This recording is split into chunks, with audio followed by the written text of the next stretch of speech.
En 1789 apparaît la notion de citoyen et les droits et devoirs qui lui sont attachés, notion marquée évidemment par la Déclaration des droits de l'homme et du citoyen. L'acquisition de droits par certains des membres de notre société, notamment les ouvriers, les étrangers et les femmes, est le fruit d'un long parcours qui commence à la Révolution française et qui aboutira à tous les droits que nous connaissons. Nous nous intéresserons aujourd'hui aux droits des femmes.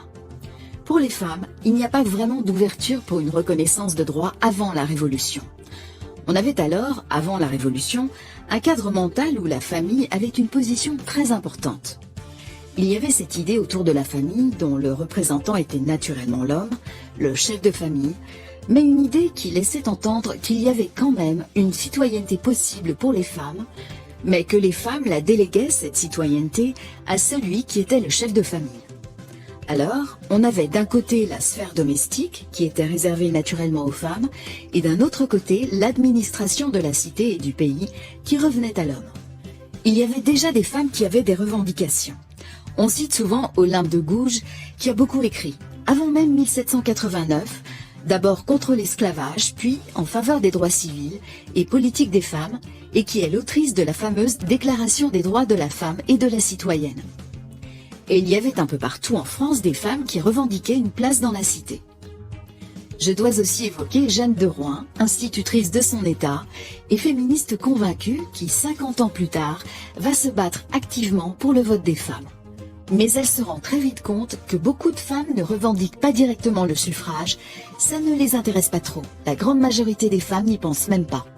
Certaines considèrent qu'il n'est pas encore temps, ou tout du moins, qu'il faut d'abord s'occuper des droits civils. Parce que, au milieu du 19e siècle, on vit encore avec le Code civil napoléonien de 1804 qui consacre l'infériorité des femmes dans la loi, ce qui veut dire que les femmes restent privées de droits juridiques et qu'elles sont soumises à l'autorité du père et à l'autorité du mari une fois mariées. Et donc, en 1848, pour beaucoup, la priorité n'est pas la question du vote.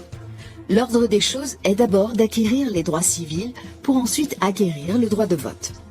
Beaucoup pensent qu'il faut aussi que les femmes soient éduquées et qu'elles aient suffisamment d'instruction pour pouvoir voter correctement. Il faut rappeler que si les communes ont l'obligation d'ouvrir des écoles primaires pour les garçons depuis 1831, il faut attendre 1850 pour que les écoles de filles soient aussi obligatoires. C'est à cette époque qu'évolue le droit de vote pour les hommes. Jusqu'en 1848, c'est le suffrage censitaire, pour les hommes évidemment, qui prévaut, ce qui veut dire qu'on a le droit de voter si on paye un minimum d'impôts directs.